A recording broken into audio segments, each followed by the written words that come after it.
बात दिल्ली में प्रदूषण से निपटने की तैयारी जोरों शोरों से चल रही है। इसी कड़ी में पहली बार क्लाउड सीडिंग का सफल ट्रायल किया गया। अब सरकार दिल्ली के प्रदूषण से निपटने के लिए क्लाउड सीडिंग कभी भी करा सकती है। सेस्ना विमान में 8 से 10 रसायन पैकेट लगेंगे। पायलट बटन दबाकर ब्लास्ट करेगा। सिल्वर आयोडाइड बादलों में फैलेगा।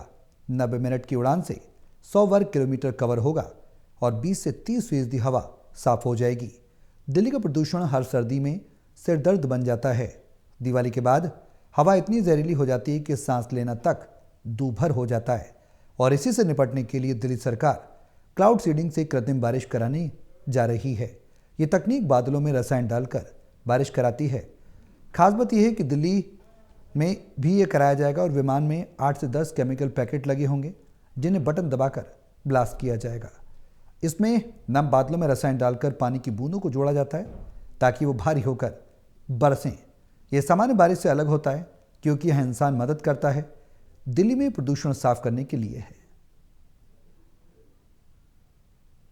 आज एक ऐतिहासिक दिन था। आज एक ऐतिहासिक सफलता प्राप्त की दिल्ली सरकार माननीय रेखा गुप्ता जी की अगुवाई में। क्लाउड सीडिंग जो लंबे समय से बात की जाती थी, आज उसकी पहली सफल ट्रायल दिल्ली में की गई।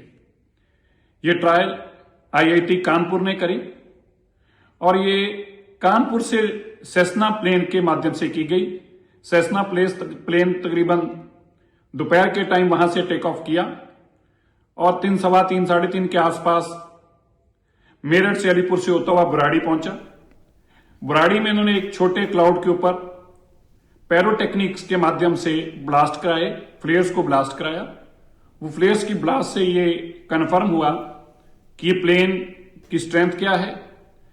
प्लेन को उस इलाके से वाकिफ किया गया और इस टेक्नोलॉजी के माध्यम से जो कि नीचे से ब्लास्ट कर बादलों के ऊपर को जाती है और पैरोटेक्निक्स के माध्यम से ये फ्लेयर्स फैलती हैं और ऊपर जाके बादलों से टकराती हैं जिससे बरसात हो।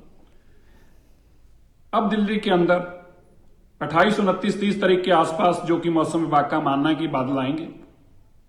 दिल्ली की सरकार अब पूर्ण तौर पर तैयार है। हर तरह की ट्रायल, फिजिकल ट्रायल से लेकर परमिशन से लेकर, ये ऐतिहासिक था कि पहली बार उसकी एक फिजिकल ट्रायल को भी अंजाम दिया गया।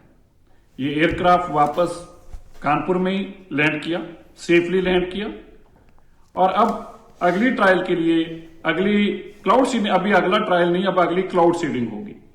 और ये क्लाउड सीडिंग मौसम विभाग की जानकारी के मुताबिक 29 तारीख के आसपास हो सकती है। अभी वेस्टर्न डिस्टर्बेंस भी कुछ बताई जा रही है जिसमें बादल आने की और भी जल्दी हो सकती है, लेकिन अब हम पूरी तरह से तैयार हैं। हर तरह की ट्रायल्स को कंक्लूड कर लिया गया है और फिजिकल ट्रायल्स भी कर ली गई हैं जिसमें मैंने जैसे कि बताया फ्लेयर्स को छोड़कर बादलों के ऊपर ये ट्रायल भी कंक्लूड कर ली गई है। और अब दिल्ली के अंदर क्लाउड सीडिंग के माध्यम से बरसात कराने के लिए केवल बादलों का इंतजार है और 29 तारीख 30 तारीख के आसपास जैसे ही बादल आएंगे दिल्ली के अंदर एक बार बरसात करा के दिल्ली के मौसम को बेहतर करने की, दिल्ली की हवा को बेहतर करने की कोशिश की जाएगी।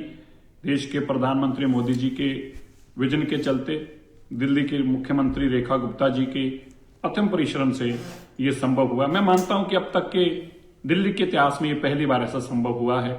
सारी सरकारी परमिशनों से लेकर, जहाज हायर करने से लेकर, पैरोटेक्निक्स लाने से लेकर, वो ब्लास्ट कराने से लेकर, फ्लेयर छोड़ने से लेकर, दिल्ली के इस इलाके में, नॉर्थ दिल्ली में करने से लेकर हर चीज की ट्रायल को कंक्लूड किया गया। और मैं यह भी यहां बताना चाहता हूं कि एयरक्राफ्ट को आगे करोलबाग भी लाने का था, लेकिन जो एटीसी से जो जानकारी बाद में दी गई, उन्होंने कहा कि नहीं, आप पीछे ही रहें, नॉर्थ दिल्ली तक ही अभी सीमित रहें। इसलिए अभी नॉर्थ दिल्ली के अंदर इस ट्रायल को पूरा किया गया है। मैं धन्यवाद करता हूं माननीय रेखा गुप्ता जी का, जिनके विजन के और जिनकी बहुत ही परिश्रम के चलते, जिनकी मेहनत के चलते, अथक प्रयासों के चलते ये संभव हो पाया है। मुझे उम्मीद है कि दिल्ली के अंदर पोल्यूशन को खत्म करने के लिए आने वाले दिनों में ये बहुत ही एक बड़ी जीत साबित होगी।